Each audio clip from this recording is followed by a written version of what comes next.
అమర్నాథ్ యాత్ర షెడ్యూల్ ఖరారు. ఈసారి ఎన్ని రోజులుంటుంది? జమ్మూ కాశ్మీర్లోని అమర్నాథ్ పుణ్యక్షేత్రంలో సహజంగా హిమంతో ఏర్పడే శివలింగాన్ని దర్శించుకోవడానికి దేశంలోని వివిధ ప్రాంతాల నుంచి లక్షలాది మంది భక్తులు తరలి వెళ్తారు. దక్షిణ కాశ్మీర్లో 3880 మీటర్ల ఎత్తులో ఉన్న ఈ పుణ్యక్షేత్రాన్ని దర్శించుకునేందుకు నిర్వహించే పవిత్ర అమర్నాథ్ యాత్ర తేదీలు ఖరారయ్యాయి. ఈ ఏడాది జూలై 3 నుంచి అమర్నాథ్ యాత్ర ప్రారంభం కానున్నట్లు జమ్మూ కాశ్మీర్ ప్రభుత్వ ప్రతినిధి బుధవారం వెల్లడించారు. లెఫ్టినెంట్ గవర్నర్ మనోజ్ సిన్హాతో శ్రీ అమర్నాథ్ ఆలయ బోర్డు జరిపిన సమావేశంలో యాత్రా తేదీలపై నిర్ణయం తీసుకున్నట్లు ఆయన పేర్కొన్నారు. ఈ యాత్ర జూలై 3 నుంచి ఆగస్టు 9 వరకు సాగనుందని తెలిపారు. ఇక అనంతనాగ్ జిల్లాలోని పహల్గామ్ మార్గం, గాందర్బల్ జిల్లాలోని బాల్టల్ మార్గాల నుంచి ఒకేసారి జూలై 3న అమర్నాథ్ యాత్ర ప్రారంభమవుతుంది. 38 రోజుల తర్వాత ఆగస్టు 9న ఈ యాత్ర ముగుస్తుందని ఆయన తెలిపారు.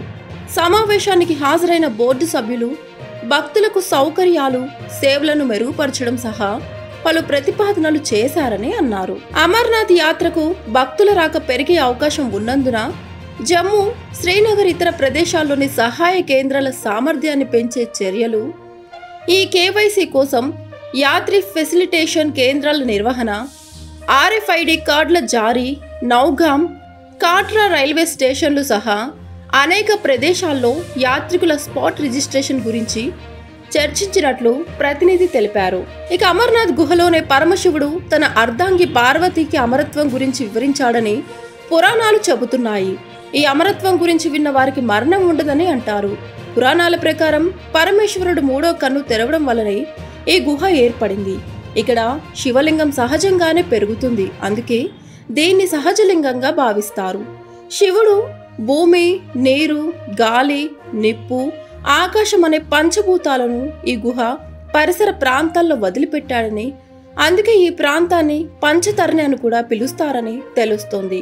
ఇక అమర్నాథ్ పుణ్యక్షేత్రంలో శివుడు జల రూపంలో దర్శనమిస్తారని భక్తుల విశ్వాసం. ఈ గుహ వద్ద ప్రవేశించే పంచనదులు సాక్షాత్తు ఆయన జటాజుటం నుంచి ప్రవహించాయని నమ్ముతారు. ఇందుకు సాక్ష్యంగా అమర్నాథ్ గుహలోని శివలింగం దగ్గర నుంచి నీరు నిరంతరం ప్రవహిస్తూనే ఉంటుంది. ఈ నీరు ఎక్కడి నుంచి వస్తుంది, ఎలా వస్తుందనేది మాత్రం ఇప్పటికీ అంతుచిక్కని రహస్యంగానే మిగిలిపోయింది. కాగా అమర్నాథ్ యాత్రకు వెళ్లాలనుకునే వారు ముందుగా అమర్నాథ్ బోర్డు అధికారిక వెబ్సైట్లో లేదా దేశవ్యాప్తంగా ఉండే పలు బ్యాంకు శాఖల్లో తమ పేర్లు రిజిస్ట్రేషన్ చేసుకోవాలి.